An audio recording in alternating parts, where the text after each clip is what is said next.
And I'm here with Dr. Brian Clement. He's the co-founder at Hippocrates Wellness. Brian, welcome to the Optimal Performance Podcast. So nice to be with you. What's optimal performance? Explain to me what that means to you. Yes, yeah. Yeah. I love being asked questions on my own podcast. That's Yeah, it's individualized for sure. Optimal performance for a 41-year-old guy with two small kids who runs several businesses and loves jujitsu is going to be different than you or my wife or my children. And we need to know as much as we can and figure out what works for us so that we can live optimal. well, you're speaking my language now. I just today finished my latest book that will be out in the next 2 weeks called Quantum Human. And I explained to people this is a very tenuous time in human history because we're leaving what's known as the information age, which was a little bizarre for older people to begin with, going into what I like to coin as the age of consciousness, and it's AI. And we've been burdened now for several generations and hundreds of years to be the emperors, the controllers of our life and the planet. Now we have a guy in the room that's smarter than us called AI. And so, we no longer have that burden. So we can go back to our primal ancestors where we live positively, passionately, being fulfilled. And now we can become human and do exactly what you're talking about. Live with maximum energy, maximum vitality, and more important, maximum contribution. Yes. That's everything. If you're not giving, you're taking. Yes. Yeah. Yes. What that giving and taking dynamic paradox, what does that stem from for you? How did you come to that understanding? It's fear. I mean, so when I looked at when I was beginning my journey back in 1969, I was a severely obese man, smoked 3 packs of cigarettes a day, was stoned on grass every day. And I mean, for years, we're not talking about occasionally. And, I thought that was perfectly fine because around me, I was seeing this and it was culturally acceptable. And thank goodness somebody awoke me and said, look at you, you're a mess. You can't walk upstairs, you can't breathe. And I never thought of that, to be honest with you. And it was a fear factor. So when we don't have what we feel we need, and let me repeat this again, when you, I, or anyone on this planet, the 8 billion other people sharing this earth with us, don't have what we need, we take more. We're like squirrels. So we get more, little nuts that we hide than we need. And when we do that, we feel protected. We have this false buffer around us.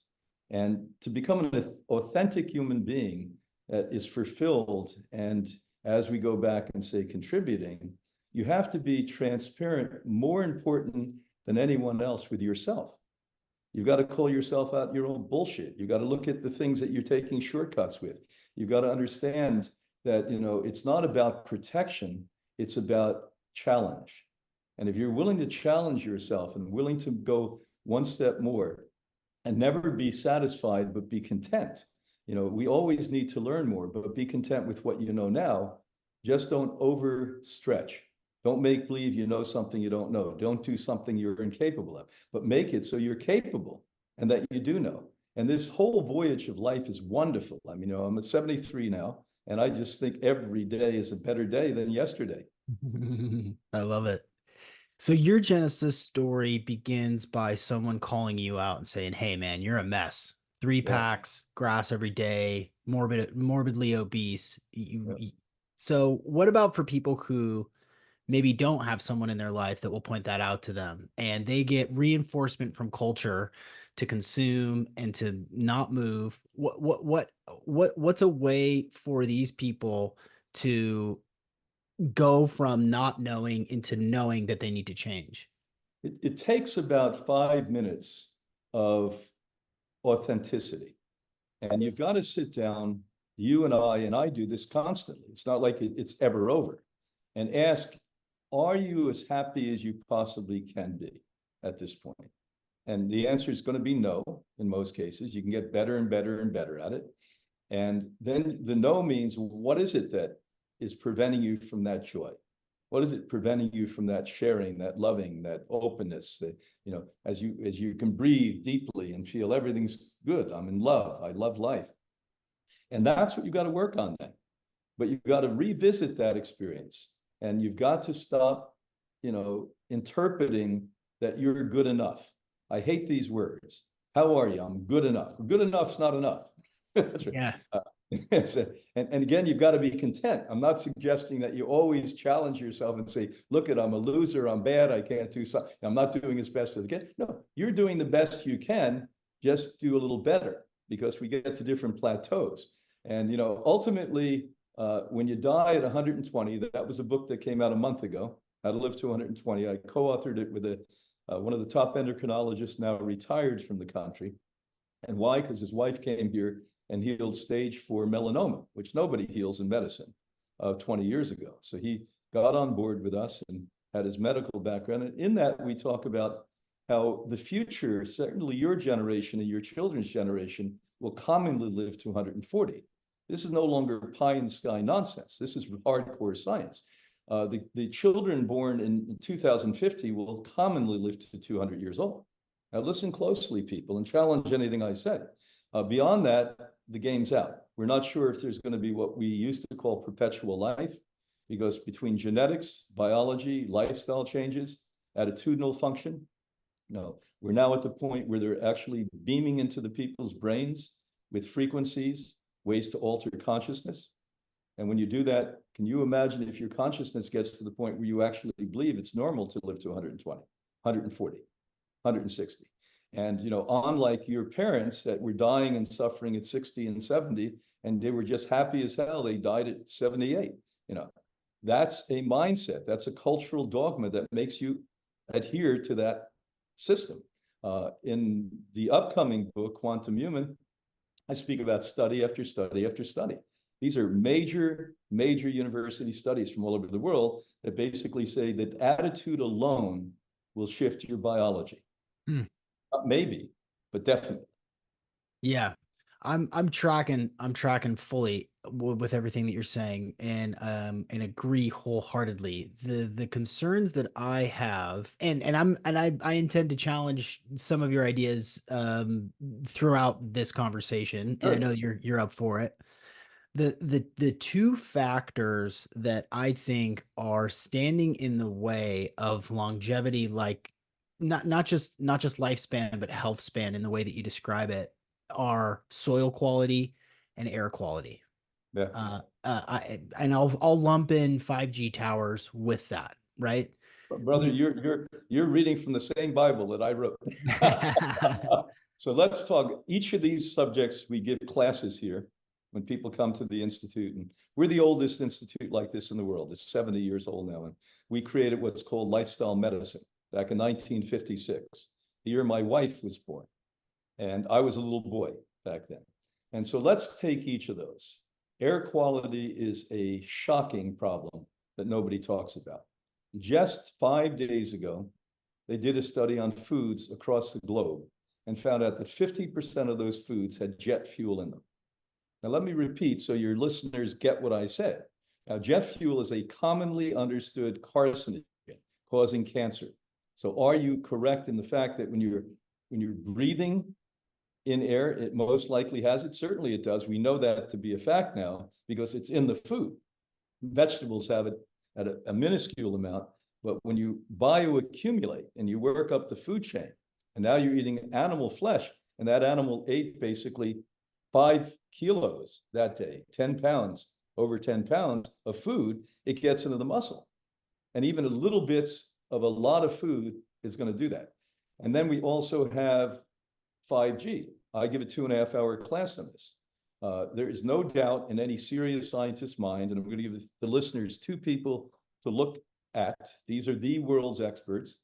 So an oncologist, a cancer doctor from Sweden, the country that in Finland that created cell, industry, basically 30, 40 years ago was saying this is going to cause cancer. So his name is Dr. Hardell. Look him up, Dr. Hardell. America, we have our own expert. She was the scientist for the Clinton administration.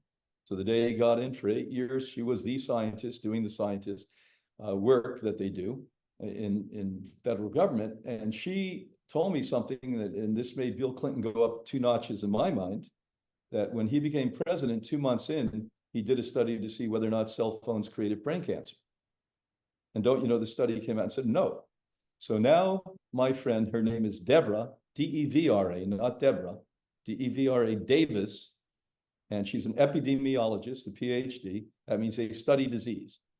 So they went to school for, a long time to, what is disease? Where does disease come from? How does it spread? And she was retiring, had a lot of time to reread these studies and realized they fudged it. The first half of the study said absolutely it creates brain cancer. Without even a hiding segue, the next part of the study said, so she called the scientist that she knew, and he admitted that the powers that be came in and said, if this is a yes, none of you are going to work in science again. And this is what we have today. So those of you who look up at science and admire it, there's a whole lot of corruption and politician work going on in this today. And don't think. So she now became America's advocate on cell phones, worked with Stanford, University of California, Yale, University of Sydney. Look her up. And she has an incredible organization called Environmental Health Trust. So once again, get the pens. It's Dr. Devra, D-E-V-R-A Davis, Environmental Health Trust. And who gets most affected? Your children. Because your head and my head, and when they call us hard heads, it's right. By the time we're 25, our skulls are like this. Your children aren't. They're actually permeable. So these little soft skulls have cells in it. And when you get those cell phones next to it, or the cell towers in your neighborhood, it amplifies that, heating the brain, creating the #1 killer of our infants today, brain cancer. Now, if you had said this to me 54 years ago when I began my work, that brain cancer was going to kill babies more than any other type of disease, I'd say that's a sick joke. Today, every other day, I'm sitting. Yesterday, I talked to a family that had that happening. And I don't give them a speech on the environment at that point. I have empathy as a father of 4 and grandfather of 8. So you're exactly right. So what do we do? Protection. I worked with the Germans. I spent a lot of time in Europe to create a device that really does work. It's actually called a high pulse, HHI pulse. And this acts like, you say, how is it magic? No, it acts like Ben Franklin created the lightning rod. Before Ben Franklin, hundreds of years ago, created the lightning rod, the biggest fear for anyone anywhere in the world, in villages, cities, towns, was when the thatch roof was hit by lightning, the village burned down. He was brave enough, smart enough. He was the top scientist of the day. Most Americans don't know history because he went to American schools. So literally, he was the guy that the world thought was the smartest man on earth at that point. He went out and said, can I control lightning? The rest of the people were hiding under the bed with lightning cat, hoping their house didn't burn down. And he took a kite. You may remember this part of the story. Knowing that metal and water are the two conductors, your body's water. So that's why hit by lightning is pretty easy. He put that key way up in the sky and he controlled lightning. He said, shit, if I can do this with a kite, can you imagine if I put a wire on every single building built? And from that point in the 1700s on, how many trillions of dollars and millions of lives he saved, God knows. This is a lightning rod. And to live on the planet Earth today, you need lightning rods. My house has 2 devices in it. One is out of the Max Planck Institute, the top physicist alive today in electromagnetic, and that's called a cocoon. That's next to my bed, a Russian technology called Wave Rider. So this office I'm sitting is protected with this, but I brought physicists onto this Hippocrates 60 acres back 30 years ago, and we have a dome, a virtual dome over it that protects us from 5G. So you're absolutely right. Now let's get to my favorite doctor ever. And I usually don't admire people like Dr. Zack Bush. You got to interview Dr. Bush. I've been working on it. I've been working on uh, getting him on the podcast for 2 years. Yeah, he's a hard guy to get down. He's hard. I mean, it took me a while to get him to endorse my book from 2 years ago called Self-Healing Diet. But Zack is a hero in the soil story. So for the listeners, Dr. Bush was a conventional but an open-minded progressive medical doctor, and recognized that giving drugs all the time or just herbs isn't enough. You got to change attitude, you got to change diet, etc. But after a while, he felt impotent. So the person was sitting across from him and he was saying, change your diet. It was like talking space baloney. Nobody knew what he meant. You know, he was in part of the country. They said, what do you mean, got to change your diet? I mean, I should eat less meat, or I should eat, you know, what is organic food? So he finally stopped doing that. He created an organization, and it slips my mind what the name is, but look, Dr. Zack, Z-A-C-H, Bush up. And he goes out to farmers and doesn't say, hey, you guys should be organic and leaves. He says, you guys should be organic and we're going to fund you. So created an organization, and he goes out to these small farmers that, by the way, the mega farm organizations are eating up, spitting out, and says, how much did you make last year and the year before? We promise you, you're going to make the same amount of money as we take now. Used to take 7 years, 2 years to transition to organic food.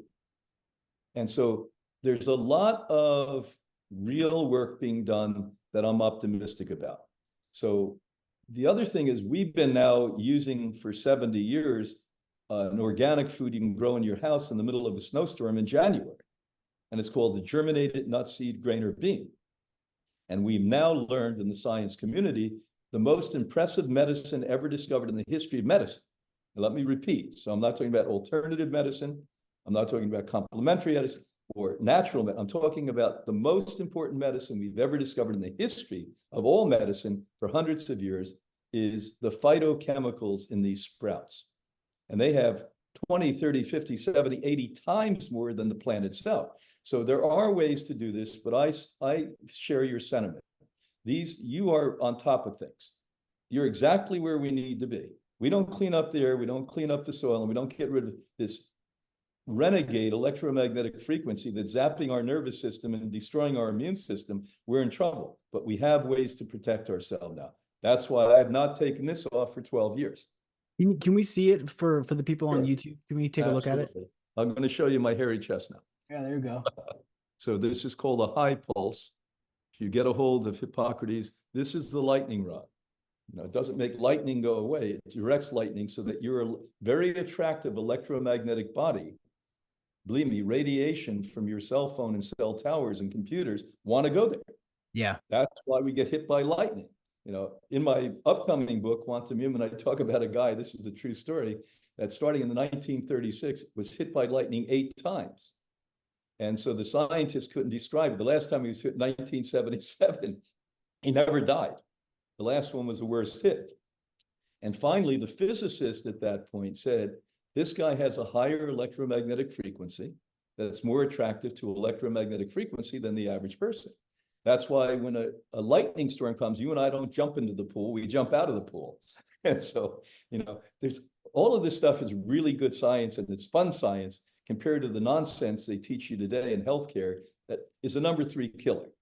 So if you don't know that, and the number 3 killer in this country, Canada, Germany, France, is modern medicine, where we go to be protected, you're actually dying from it. Yeah. Iatrogenocide, right? Exactly. Yeah. Yeah, the concern with you know, the invisible killers, I share your concern. The, you know, if there were ways to transmute and make harmful EMF into beneficial harmonizing wavelengths for your household, for your libraries, for your schools, for your hospitals, I think I'm optimistic about it. You know, the pendant I'm wearing right now is a biogeometry pendant from Dr. Ibrahim Karim, and you know, his work with shape and form. You know, his work in the Swiss Alps that took, you know, a 5G tower installed in the Alps that made people sick, and transmuted it into a beneficial frequency. Yeah, that stuff fascinates me. Have your listeners really heard you talk about this subject before? Yeah, they'll have heard. Yeah, I mean, if they've been listening for, I guess 3 years ago is when I had Dr. Kareem. Yeah, I had his Let's done. let's do a deep dive into this. You're really talking about important things. So if you go back to every single culture, now think about this. When Neanderthals, you know what Neanderthals look like? We're in Europe. The Egyptian culture was flourishing. So here the Egyptian, you could walk from Egypt to Europe pretty well, and here this incredible culture was now. After that, decades or hundreds of years after, the Roman culture, the Greek culture, etc. Every single one of them built buildings in certain geographic locations because of the biofrequency field of the earth. And the round buildings, that's why on this property we have in the medical buildings here are round buildings. There's a reason for that. And the building I'm in now is feng shui. So it has water in the front, the back is hanging over water, and there's a reason for this. This isn't not new age nonsense. This is historic traditional stuff. Now, this Egyptian doctor that you had on 3 years ago, he teaches. As a matter of fact, I've had architects come here that were trained by him.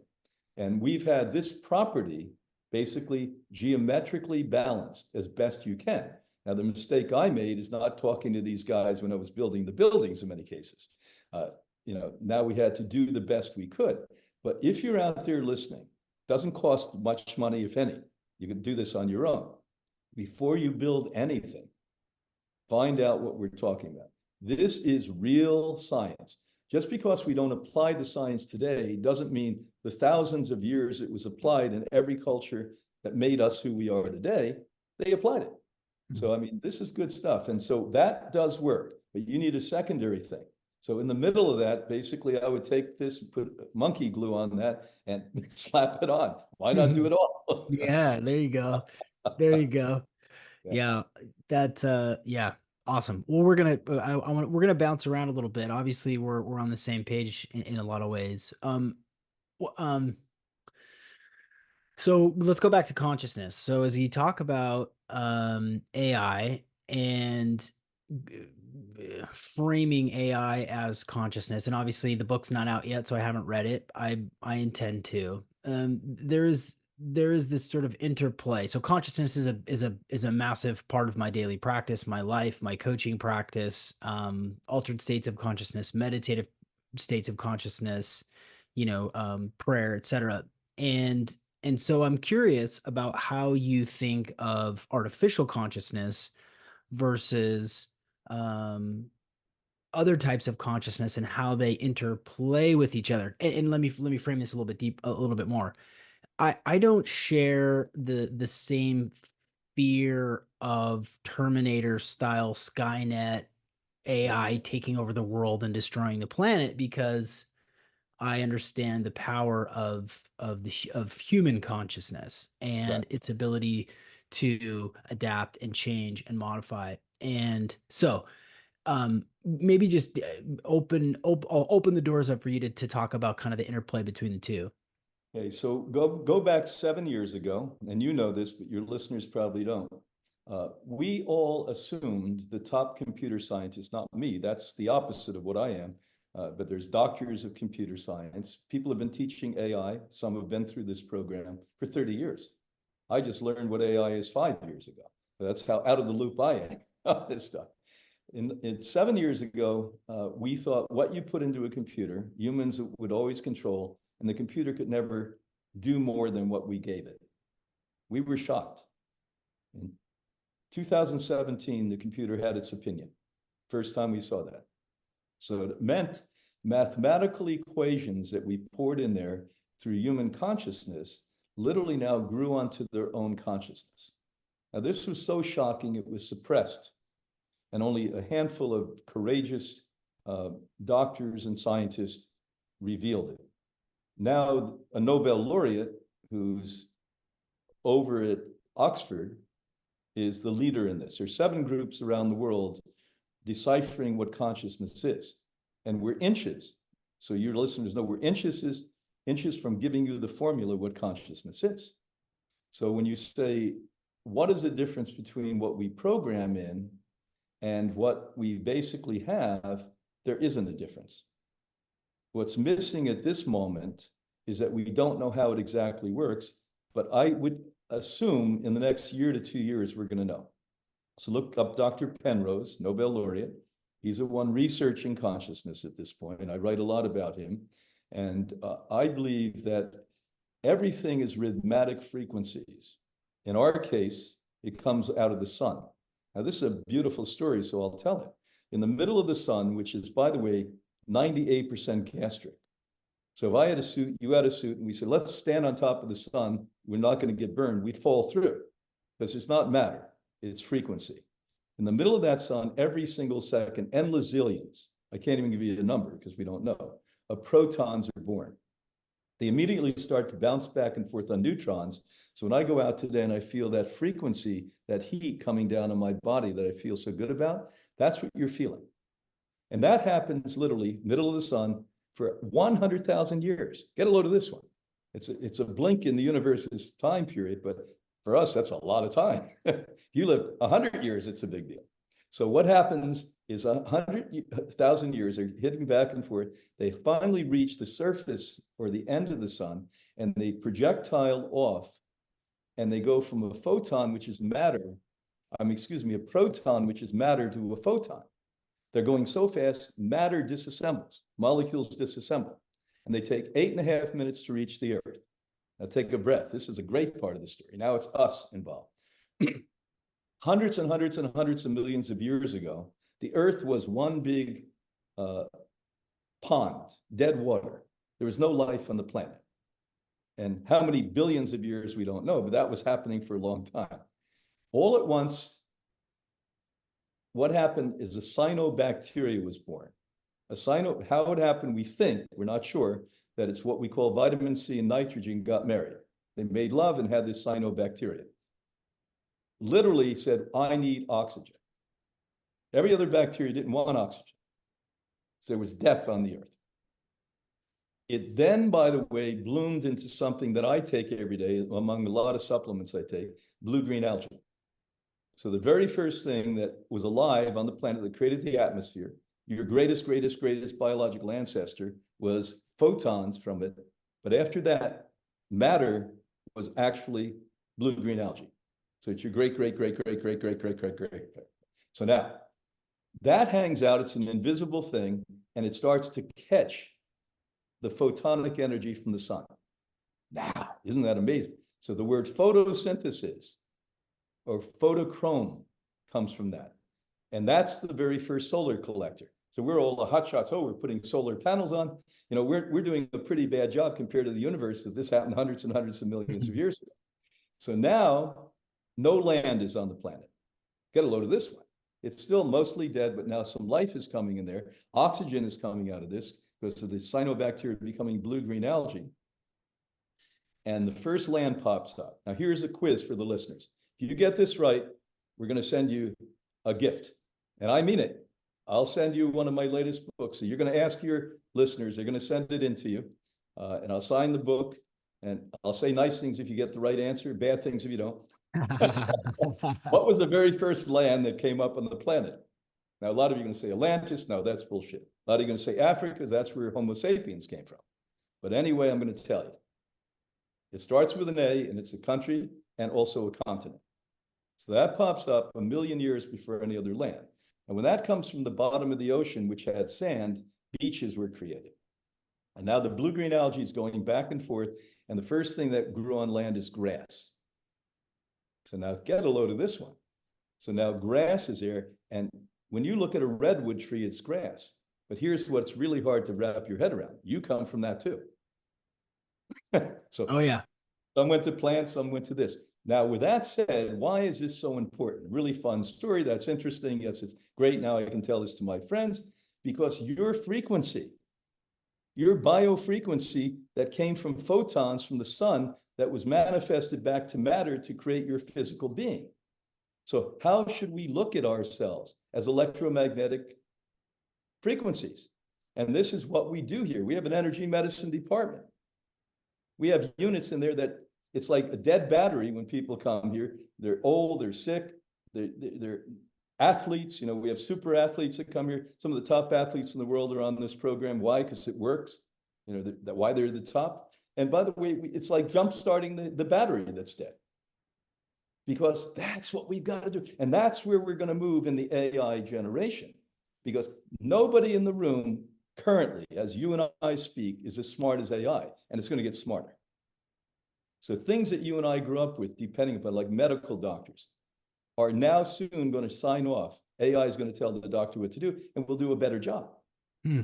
Because nobody, if you took Einstein on steroids and he did nothing but sit at home 20 hours a day, 7 days a week and study, could be as smart as AI currently is. Hmm. And the more we input AI and it learns more, it's basically going to learn more from itself.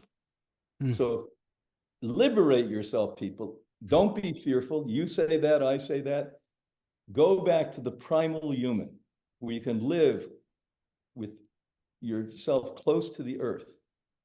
You can appreciate the things you so well articulated: clean air, clean water, no frequencies, no man-made intervention. All of these things are your birthright, your gift. And when we have used these here on hundreds of thousands of people since 1956, they come back to life. I'm like a 20-year-old kid, and I'm not joking with you. I go to the gym and I work out with heavy weights 3 days a week. I do aerobic exercise constantly, and I travel the globe lecturing. And I'd have no worry about energy. Hmm. Now, say, well, that sounds impressive. This is normal. You're just accepting abnormality because that's what you saw your mom, your father, your grandfather, your grandmother, and the neighbor, your best friend. Everyone is living off the grid of normality. You know, everyone wants to be off the grid. Well, you're off the grid of sensible normality that the Hmm. universe gave you for free and we squandered. Hmm. You're the fabulous, fabulous explanation and education there. The At the heart of, I use the term biohacking a lot here, right? And it's, this is a biohacking podcast, a performance podcast. Um, I consider myself a biohacker. And I think that's something that people kind of miss is the marriage between ancient practices, ancient wisdom, and cutting edge technology, and how ancient practices and Ayurveda and grounding and fasting and this, circadian health and light health in conjunction with cutting edge technology like my necklace or your necklace or, biofeedback devices and et cetera, is that I believe that there is an ideal place and interplay between those two that will lead to longer lifespan, longer health span, greater purpose, higher levels of consciousness. And I think people kind of miss that. I think that they think of biohacking as, subdermal injections or Yeah, yeah, Neuralink or yeah, yeah. and Some and fancy man-made nonsense. it's not right. No. Well, we are the institute that represents that. Because unlike others, they have theories, they have philosophies, there's newbies. For 7 solid decades, we've never closed the doors. People come here from all over the world. Top people who are athletes and people who were told they have 5 weeks to live come here. We have programs to help to reverse Alzheimer's disease with one of the top doctors in the world is part of our team here. Programs to reverse cancer, longevity programs, inflammation programs, fitness programs, meditative programs, everything that works. So we've seen it in practice. Now, what I can assure you is that the problem we have is the history that we have available is fabricated most of the time. Even the best history from you and I rely on is bullshit most of it. That's, somebody made it up, Now, somebody says to me, and I don't want to offend anyone, well, the Bible was written at the time that God was here. I said, no, it wasn't. It's written hundreds so it's people's interpretations. How come we have John's Bible and Harry's Bible and Peter's Bible, and all of these guys' Bibles? Why? Because it was an interpretation. Now, nothing's wrong with that, as long as you recognize that reality is not real. That your reality and your child's reality and your wife's reality and my reality are different things. And the way I can explain this to you, the listeners, is if we all go to a movie, it may be the greatest movie that ever came. We'd walk out of the movie. Part of the population that went, our group, would say that was a horrible movie. Part would say that's the best movie we ever saw. And then you'd ask what the movie's about. One would say it's a love movie. One would say it's a horror movie. Who's wrong or right? Nobody's wrong or right. So reality is that. But connecting ourselves with the wisdom of the past requires releasing everything you've ever thought the past was. You follow me? You've got to get to the point of being so free and authentic, self-authenticity, self-realization, that you have got to tap into what I call in one of my books, Emo Spirit, the perpetual invisible library, because the knowledge is there. Once you read it, somebody's interpretation is what you're reading. Now, there's nothing wrong with that as long as you don't fool yourself. We love to be led. We love to follow. We all need community. We understand community is as important to longevity as plant-based eating and exercise. We know that now. But the truth of the matter is that enough? No, it's not enough. We've got to be so absolutely committed to us being part of a multiple universe that we release ourselves from all of the dogma, all of the practice, and all of the nonsense that somebody interpreted. That's their reality, not your reality. Your reality is what you're creating right now.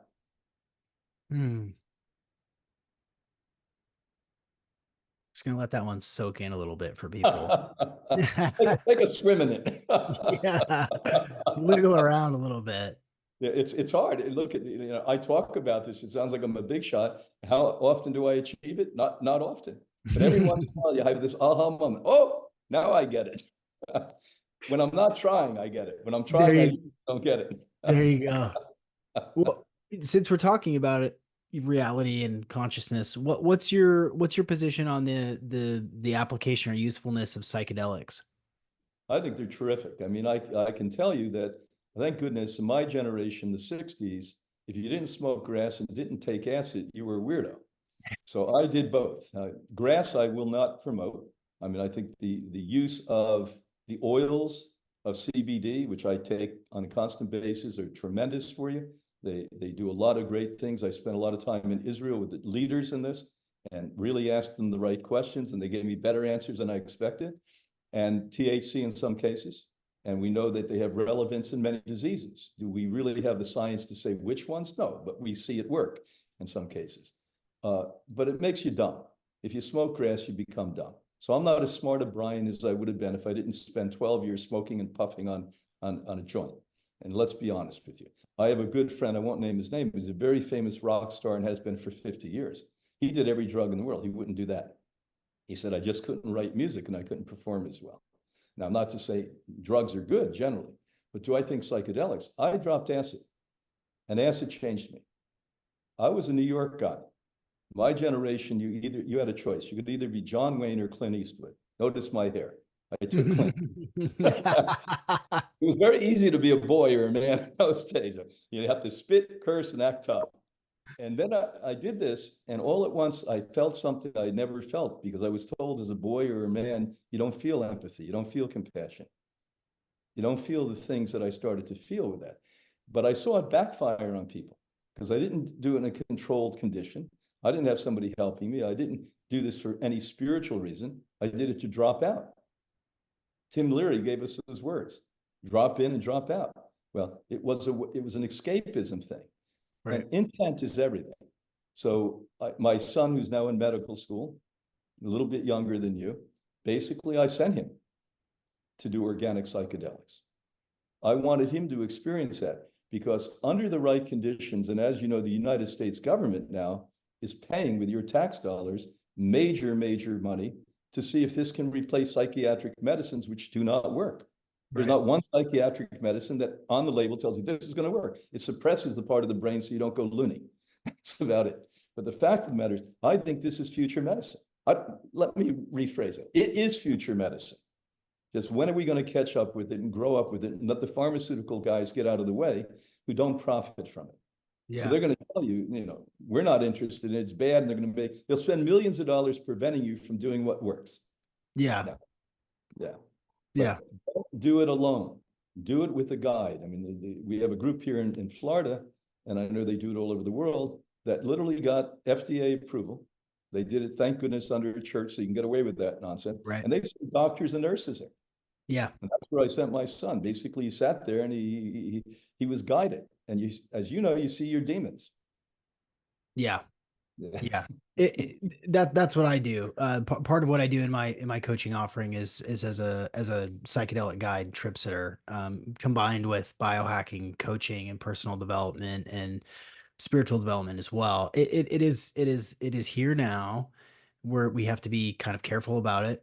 But this the I went to Miami 2 years ago to Wonderland, which was the largest psychedelic conference, and it was a strong theme that kind of ran through the fibers of all of the booths and all of the presenters, from all over the world, that it is medicine, and and just like food is medicine. Yes, it um is. Well, it it is food.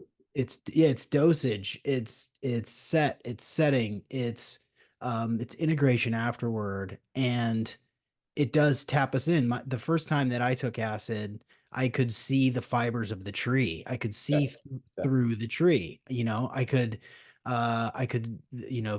the sunrise was talking to me. Like that, it allows us to connect. Okay, cool. Right.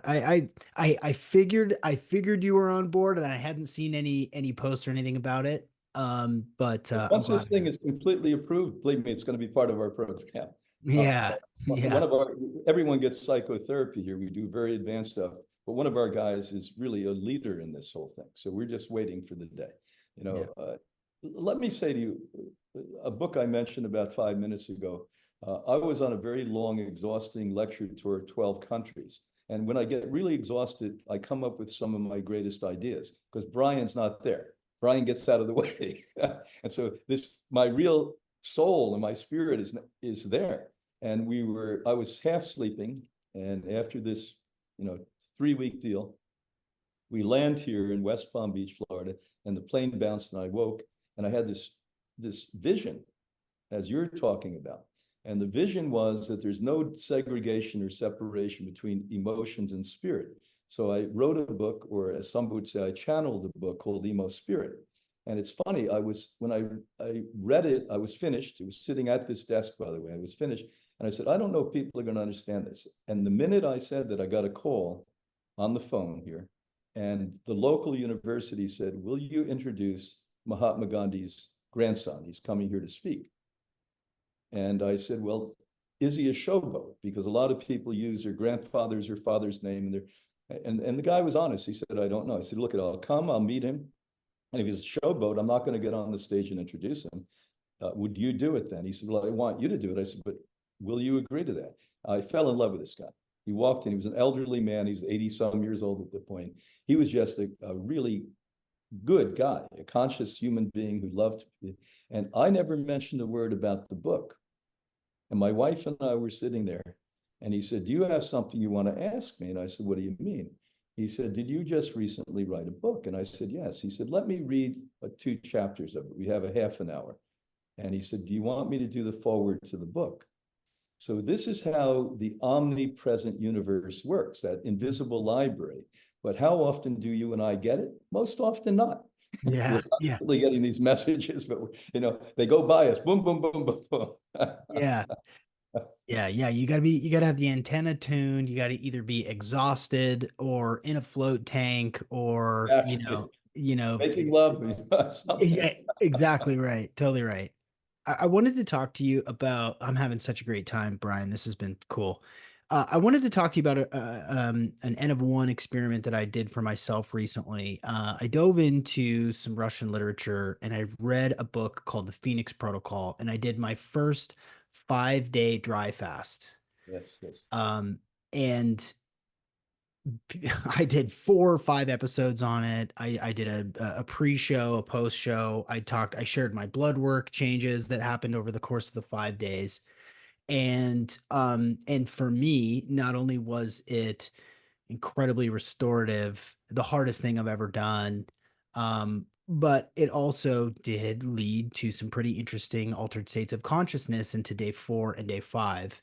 I also did 2 enemas, one on day 4, one on day 5, and the stuff that came out of my body was Yes. shocking. I have people from all over the world, because I say, if you want to see the pictures of my captured urine on day 5. If you want to see the pictures of the gallstones or the parasites that I flushed out on day 4 and 5, hit me up on Instagram and I'll share them with you. And so I have people from New Zealand and Sweden and Ghana that are asking me for pictures of my my my parasites. Maybe you can make a side business, poop pictures. There we go.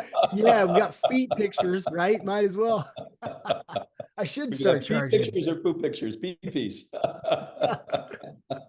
Yeah, I know that you obviously intermittent fasting is popular, 3 5 day water fast. Those are very popular. I believe strongly that in the course of the next 5, maybe 10 years, that dry fasting is going to be the next evolution of a fasting protocol. The stem cell release on the not a full but a partial stem cell release from the femurs on day 4, you can feel like all of a sudden I have all this energy, etc.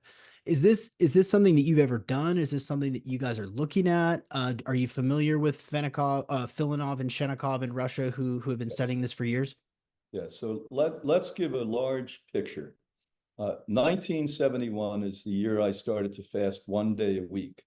In 1999, I started to fast 2 days a week. So that's what I've been doing now since 1999, 1971. And I've only missed 2 weeks way back in the 80s where I didn't do it. And I felt like one of those stuffed pigs with an apple in my mouth. So it's almost like brushing my teeth at this point. And when people say, Brian, why are you physically healthy? They probably think I'm crazy, but that's okay. But physically healthy, I say a big part, 25-30% is fasting. So now, what is the difference between a water fast, we would never say a fruit juice fast, but a green juice fast and a dried fast? It's a spiritual consequence. And let me explain to you that you and I were brought up in a society that everything is stimuli. So when you're emotional, you eat. When you're sad, you eat. When you're happy, you eat. When you socialize, you eat. So everything's an oral fixation. When you kiss, it's your mouth, and the list goes on. So with that said, what you're doing is not only getting the benefit of not using energy to digest food, which all fasting does for you, and not only getting the energy from water, which is a very high frequency, or even better, a green juice, which has further electrons on it, wheatgrass, tree green juice, etc. You're now not getting that stimuli, so you've got to start to rely on your internal soul, as I say. So now, here's where the caveat comes in. You're healthy, you're young, and you're conscious. I'd say most people are not candidates for dry fast. If we could just get them to do water fasting. Now, let's give the biology of why not. 70% of your body approximately is water, but 80% of your brain. And so what you were experiencing by the 3rd, 4th, and 5th day, psychedelic experiences, was that your brain was no longer able to function. The neurons in your brain were no longer able to move down the pathways to give you the normal, quote, consciousness you have. Organized, structured, A to B. Here we go, A to Z, Z to M, M to Z. And when you do that, it opens up, as does psychedelics, be it organic plant psychedelics or even LSD, which are not as good, let's be honest. Even though I did that, it's not as good as a plant psychedelic, which is rounded, whole, and biologically working with the cell function of the body. So for you, I'd say it's probably the right thing to do at the right time. For 9 out of 10 people, it's not the right thing to do. And do I think that's been around for decades now. And the first I learned about it was probably around before that, was 1970 something. And then I was adamantly against it, but I changed. You learn a lot when you go along. And why I was looking at the world through biology completely at that point. Now I'm looking at the world mostly through emo-spirit, emotions, and spirituality. And by the way, biology is where you harbor those things. So I think you're right about this, and you just have to be very cautious with it. And you have to be, as you are, conscious, well, healthy, young, etc. Would I put a person who's anorexic on that? Would I person overweight on that? No. You may end up with a heart attack, a stroke, or a freak out. Somebody may be Yeah. running in circles, chasing their tail. Yeah. Yeah. I think you're right about that. Yeah. I think that that's very even keeled. I think that's a thoughtful response, and I agree. Yeah, and I don't think, and many times again on Instagram, I've had to tell people like, don't just dive into this. You know, don't do, in fact, don't do this. It sucks. It's hard. Don't try it. Certainly, if you have underlying health issues, if you're on a bunch of medications, if which most you, people are, by the way. which they Yeah. are, yeah, which is so sad. In this country, people below 40, over half are on some meds, chronically on some meds. Right. We now have 75% of young people in this country that are actually more chronically sick than people above 65. First time in human history. Hmm. We now expect uh, diseases that you have to work hard to get, not contagious diseases, but lifestyle diseases to grow. They've grown double in 20 years. We now expect them in the next 20 years to grow double again. And Yeah. so and why? Because people have allowed themselves not to hear their own heart and soul, God within them. And they're being led and they're looking for, we now know the tribal need we have. As we pointed out about 18 minutes ago, longevity depends upon tribes, not just eating healthy food and exercising. There's sort of the obvious things. We didn't know before the energetic interchange we have. This community you and I are creating today is enhancing your life, my life, and let's hope the lives of people listening. Let's hope they share this resonance of energy. But the fact of the matter is, people want the tribe so bad, they're willing to join cults, dogmatic cults that literally regurgitate nonsense that somebody made up 100 or 1,000 years ago, or making up on the spot. I see it now, you know. Or the yeah, or the cult, the YouTube cult, or the Yeah, Netflix cult, whatever or the cult is. TikTok cult. Yeah, yeah. Well, I saw a statistic recently that says something like 25% of all adult women in the US are on SSRIs. And Yeah. and I just like, my heart hurts because of all the sexual, I mean, the sexual dysfunction, you know, just the knocking out of homeostasis, But why the it's women? Because women have been taught through religious dogma that they're subservient, and men are treating them subservient. And, you know, I came to a realization when I was a 30-year-old guy. My mother's a woman. I have two daughters who are women. My wife's a woman. I love her. I respect her. And this whole nonsense has got to go. And we, in my generation, we created the woman's liberty. And we didn't realize we were being manipulated by the powers that be. We were asking the wrong question.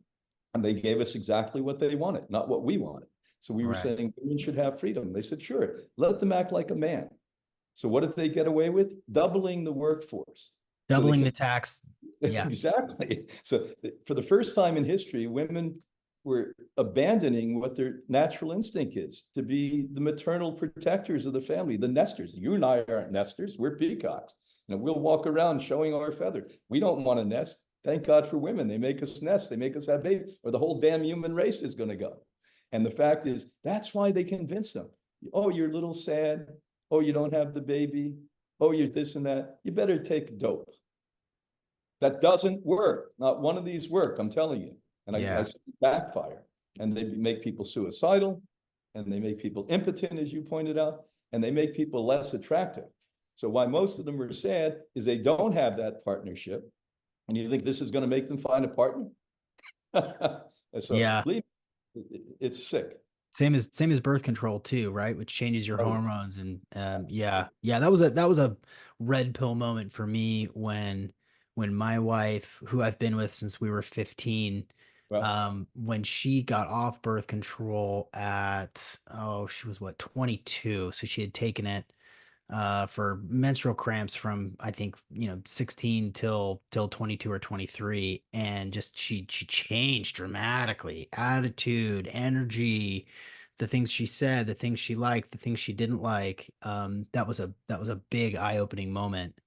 It's funny, I have my list of questions here. I have not asked a single question that I've sure we're you are. like, You're asking questions. We're letting the stream of consciousness lead us. we are. I do want to ask this one question, which is, which controversial opinion do you hold strongly that gets you the most negative feedback? That every man, woman, and child on earth should be on a raw plant-based diet. Right. Now, it's controversial, but scientifically validated. So let's explain this in a way that nobody can squirm out of. That we share the planet Earth with 8 million known species. Now, natural scientists basically tell us there's probably 4 million more we haven't identified. They're now telling us we're probably killing 36 species a day off that we haven't identified yet. So we're killing them before we know who they are. So that's invisible killing, I guess. Now, with that said, 100% of those species in nature eat a raw diet. There's not one species on Earth except human beings that choose to eat a cooked diet. Now let's speed up. Now, 70 years ago, our founder, but it was more than that, it was 74 or 75 years ago, is in Boston, not feeling well. She's a 50-year-old woman. She goes up to see the Harvard doctors. That's who you see in Boston. And they said, oh, you have 90 days to live. You have advanced stage 4 cancer. Now, the gift she had is when she was a little poor peasant girl in Lithuania, her grandmom was a village doctor. And doctors didn't write prescriptions then. They had no money. There were no pharmacies.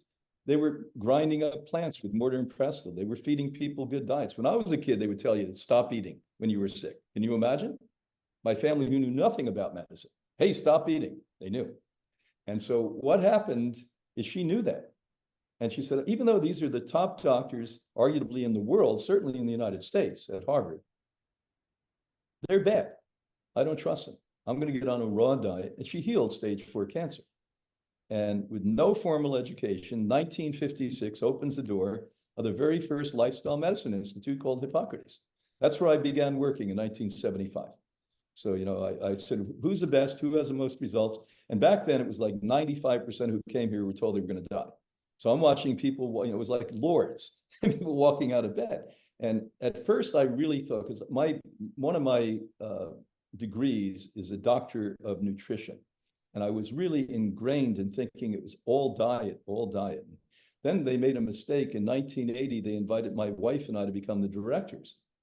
And I was putting people on really the perfect, cleanest diet and watching some of them not get well. And I knew they were doing what we suggested, but I remember the stories I was told about how they were abused as children or how they had a crappy job or their marriage wasn't good. And here are the numbers, so you know that. 80% of people, when asked globally, do you love or hate your job? 80% said hate. That means where you spend 40, 50, 60 hours a week, and by the way, rest to go back to work, you hate. But 90% of people don't have good partnerships. Now think about that. So you hate what you're doing all day, then you come home and then you're arguing with the one who's supposed to be supportive to you. No wonder we're weak. No wonder we're sick. So I was very arrogant and thought I knew everything. I was forced to say I need to bring psychotherapy in here. And the minute we did, we by good luck, not by intelligence, picked the right woman. And I watched transformations happen in an hour.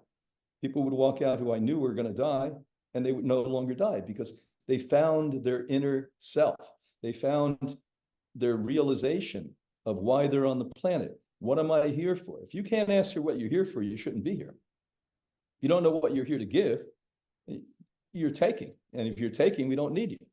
That's simple. And people don't realize this. So this is why we have a warped perception and people are easily led, and the cults of the cults are led because, by the way, they don't know who they are and why they're here. And once you know who you are and why you're here, you seem to have found that. You seem to have found your love when you were 15. You're like me. You're a man that loves your family. I can tell that. I mean, it's a gift from God to have those children. They teach me. My education is nothing compared to what my children, they didn't have any problem challenging my bullshit. Yeah. Years ago, when they first came out with electric cars, I'm a big environmentalist. It was in the first Earth Day in 1969. And my son said, last night I was at your lecture. He was probably 20 some years, 20 at that point. He said, you're full of shit. He said, you're walking out, you're getting into your truck and you're going home and telling people they should care about the environment. You're full of shit, he said to me. And I said, oh, I'm not. And I try to defend myself. He said, why don't you get electric cars? So I gave a whole list. Well, where are the plugs? Where is this? It's going to cost money. He said, you're full of shit. So he forced me back 11 years ago to get my first electric car. Now, is it perfect? No. Does it have problems? No. But I who purported to be somebody I wasn't being, was exactly what he told me. I was lying, I was deceptive, and I wasn't fulfilling myself. So I was part of the problem at that point.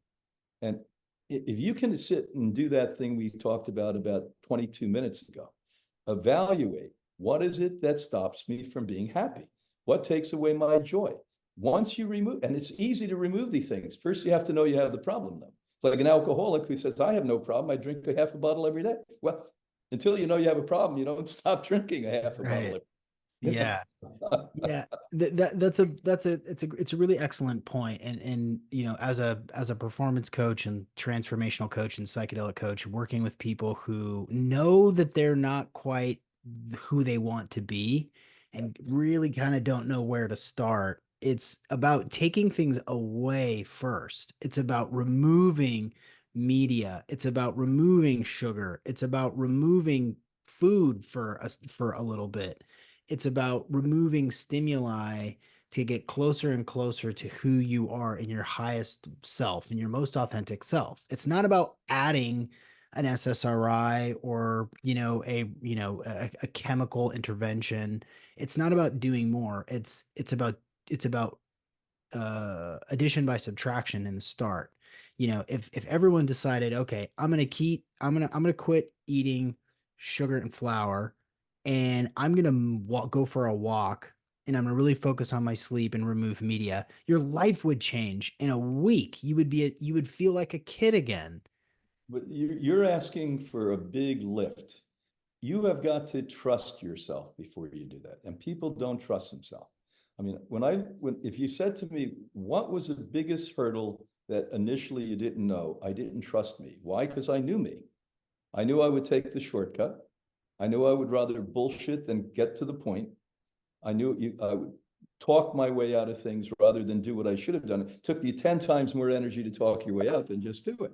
And until you come to those aha moments, those self-realized moments, you're going to repeat those things. And it's socially acceptable. I mean, we have a society now that I'll give you a great story. One of my friends got a full scholarship to Harvard Business School, and he drops out in his second year. And I said, what, are you out of your mind? That was a gift. And he said, it wasn't a gift. He said, every single day from the minute I was a freshman, they told us how to cheat and take shortcuts. He said, I thought I went to this school to learn how to be honorable, to have integrity, to do the right thing. And he went to theology school, interesting enough. He got out of that and said, that was bullshit too.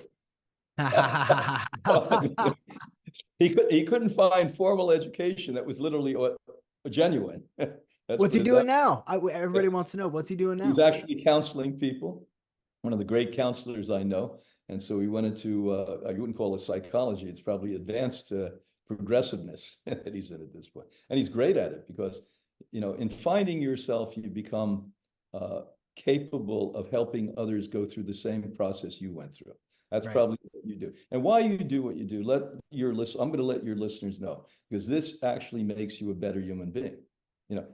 We have this idea that says, oh, Brian does this to help people. I would like you to believe that, but that's bullshit. Why Brian does this, it turns me on. And the side effect of when you do what's right, it helps other people. I don't care if you sweep a street and you love it, it helps other people. I don't care if you check people out at the cash register. If you love what you do, you're helping people. Because when you're passionate, when you have a passionate pursuit, your success is inevitable. You don't have to work for success at that point. You just find what you love, and what you love is what you do best. I get my team together here sometimes and I want you to do what you love. I'm the first boss that ever said that to them. So if you're not conscious, you think, well, he wants me to mess around. He doesn't want me to come to work. He wants me to eat something that shouldn't be on the menu. No, what I mean is find what you love, because you're going to be better as you are as a person, as a father, as a husband, as a human being, because you're passionate. You're not passionate, you're struggling. You're the 80% that hate their job and the 90% who have bad marriages.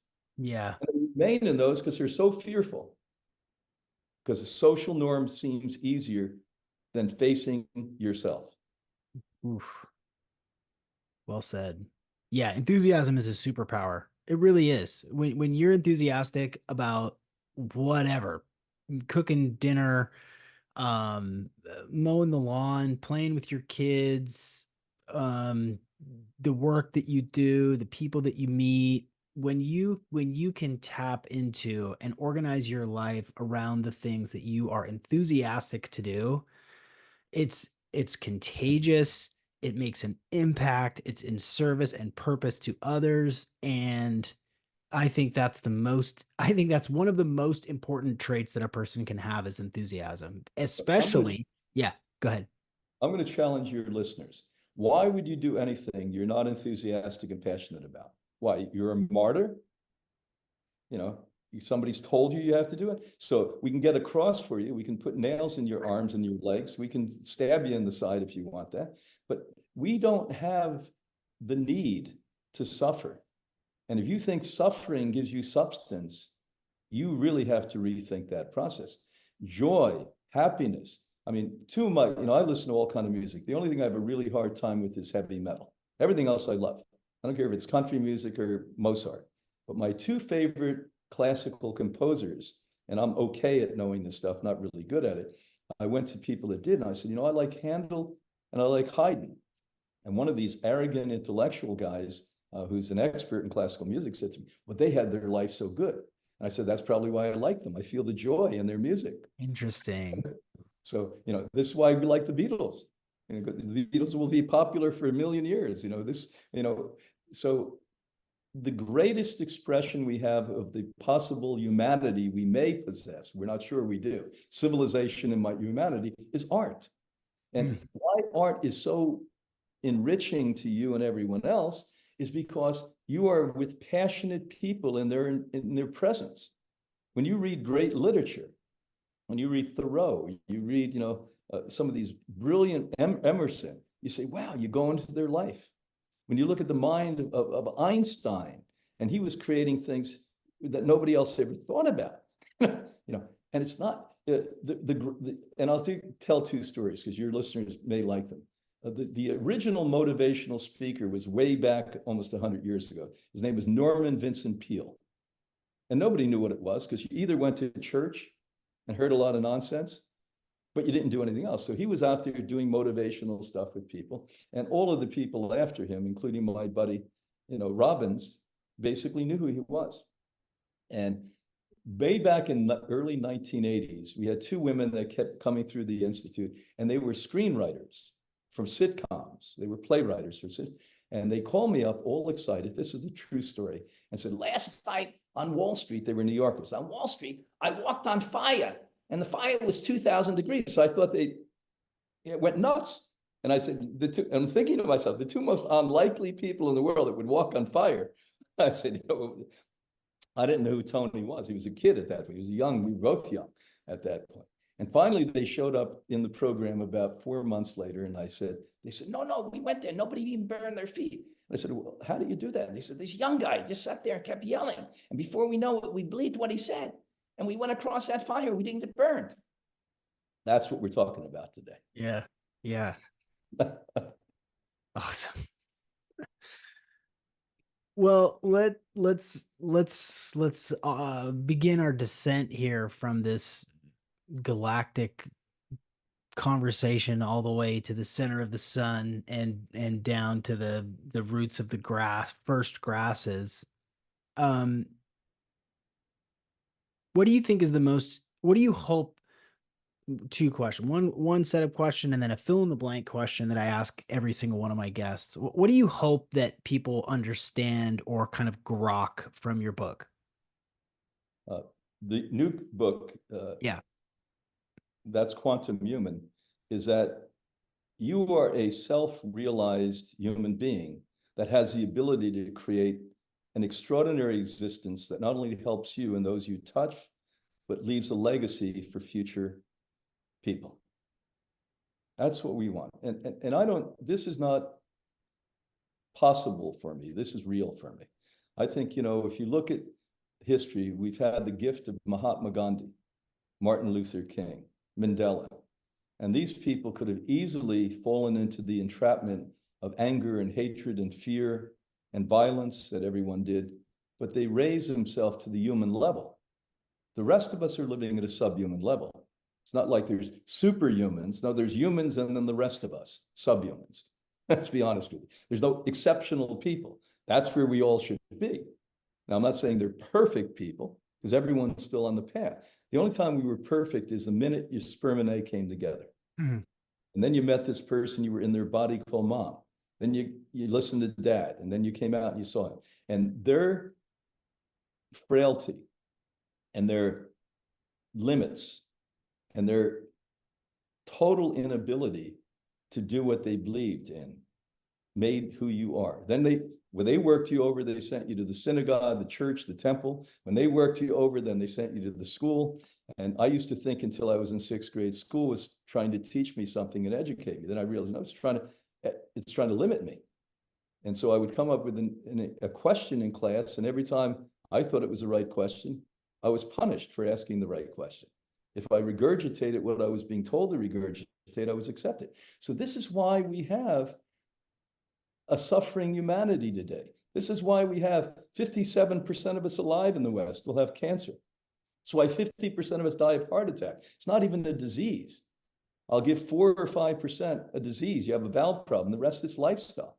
This is why diabetic type 2 conditions, one of the fastest growing diseases in history, is not a disease. They call it a chronic disease. It's chronic ignorance is what it is. And habitual patterns of the way I used to live. I would have been a diabetic. I would have died of heart attack. I would have ended up with cancer. Not maybe, I would have. And when I got a little human, I'm not perfect, a little human, I no longer wanted to suffer. I no longer wanted to die. I no longer wanted to be on. I realized that God gave me a gift, and the gift of life is a card that gets you in any door, anytime, any place that you are willing and brave enough to walk into. Mhm.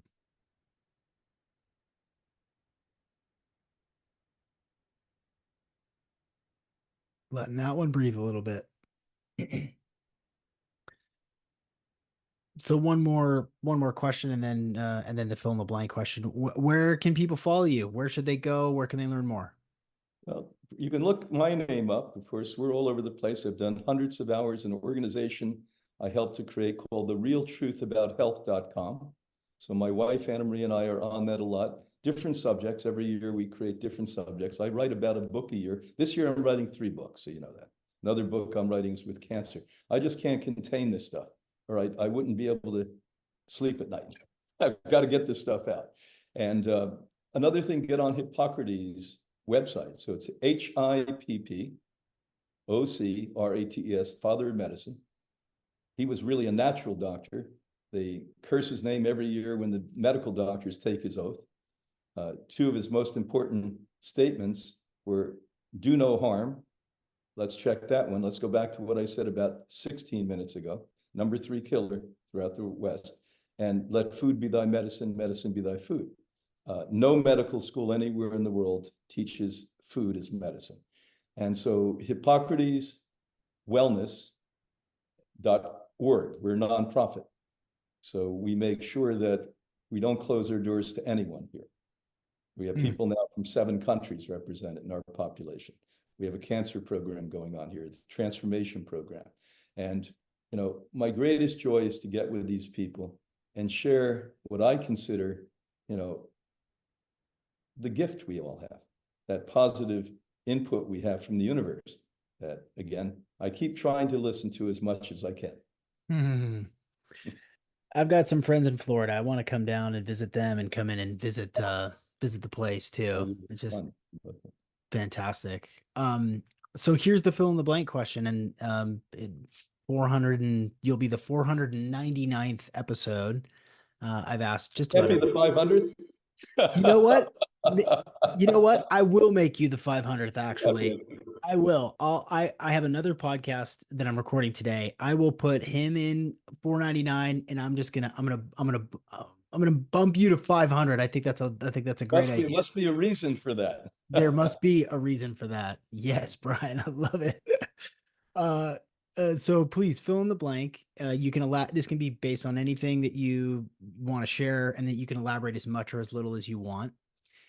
Everyone would benefit from knowing That life is a good thing, that you have complete control, and that there's nothing that you really truly deserve and desire that you cannot achieve. Dr. Brian Clement, thank you so much for joining me today on the Optimal Performance Podcast. Be well.